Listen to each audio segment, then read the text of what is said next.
Now, your Weather Authority forecast from meteorologist Hannah Gard.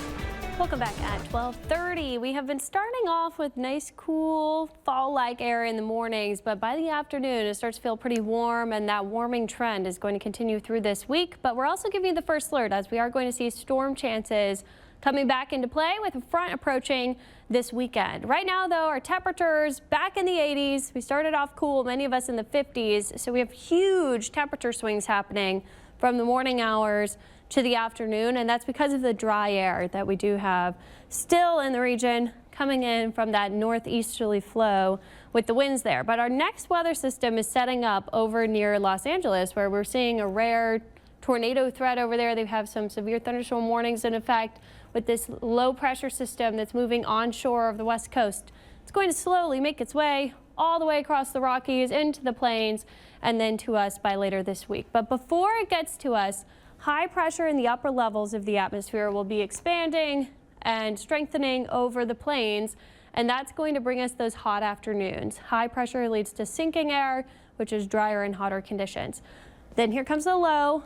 It makes it past the Rockies by late week, and then into the weekend, we are starting to get that southerly flow returning, the Gulf moisture moving up to the north into that storm system, and it is going to fuel those storm chances. So we could see some severe weather to the north of us, and then we have to watch as the storms push to the south Saturday into Sunday. We could see those storms make it to us as well. The timing right now is Saturday evening into Sunday morning. That could change. This is still 6 days out, so that's what we'll need to keep a close eye on. I know we have a lot of events happening this weekend. It might not be a washout, though, if it does time out overnight. After that passes, we dry out again, and then the high pressure returns, which means things will heat back up. So it's not a huge cool air front that's coming down. Storm Prediction Center already outlining this area in yellow for a slight risk. That's a 5-day outlook, which are rare, for Saturday into Sunday morning. Shreveport, Fort Smith, St. Louis, Memphis, if you're traveling to these areas this weekend, keep a close eye on the forecast. This is a level 2 out of 5 risk for severe weather. We'll likely see the threat expanded for that level 1 out of 5, potentially even to our area, especially for Sunday morning as that front sweeps through. So we'll watch for that. But the temperatures heating up mid to upper 80s, Thursday, Friday, 88, and we stay there through the weekend, even with the moisture increasing and those rain chances. After the front passes Sunday to Monday, that's when we'll see a little decrease in the temperatures, but our average is 81, so we're still running hot. We are much warmer than we should be. Not forecasting 90, but we'll be close to it. Typically, our last 90-degree day is September 27th. The latest on record is October 20th. So we're getting close to when we're not going to see 90-degree days anymore, and we should see things starting to cool off, but we're still running pretty hot right now. In the tropics, this is Tropical Storm Lorenzo. You can see straight down to the center of that. Doesn't really have a lot of thunderstorm activity going on. It's dealing with wind shear. It's turning to the north, and then it will recurve to the east, remaining a tropical storm.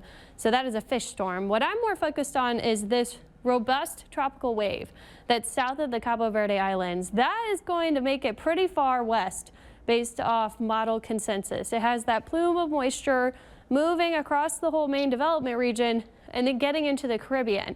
Some of the models then want to take this plume of moisture and that tropical wave and develop it into a tropical system in the Caribbean because there's so much energy to work with. Anomalously warm sea surface temperatures. We could see something try to come together after next weekend into the early parts of the week. So the next name on the list is Melissa. We will watch that closely. So far this year, we've had no tropical systems in the Caribbean at all. We've had one named storm in the Gulf. That was Barry at the very beginning of the season. It's been an incredibly interesting season, to say the least, where every single storm has just recurved out to sea. So we will watch if that wave can actually make it into the Caribbean. Now, would it make it to the Gulf after that? It's pretty unlikely because we do see those fronts coming down. We have a lot of wind shear in the late October into November time period as well. So we'll have to watch that closely to see if we can maybe get a named storm in the Caribbean this year. Lots of sunshine out there. It is going to be pretty warm in the afternoon. Feels like temperatures right around the actual temperatures because of the dry air. And again, because of that dry air, we will see the temperatures falling off pretty quickly in the evening. The dew points are in the 50s. They are going to start to climb by Friday. I think you'll notice it's a little bit stickier, a little bit more muggy, and then definitely into Saturday ahead of that storm system. But I think we'll have dry times Saturday and Sunday, Liz. We'll just have to really monitor the timing on that front, because we could see some strong to severe storm potential with this. Once we get into October and November, we get into that kind of fall severe weather season. Right. Some people may see it and some people may not see anything at all. Yeah, it definitely could be spotty, and it could come overnight, which would be good timing for the activities, but then you really need to pay attention to the forecast. Right. Some good advice there. Thank you, Hannah. So here's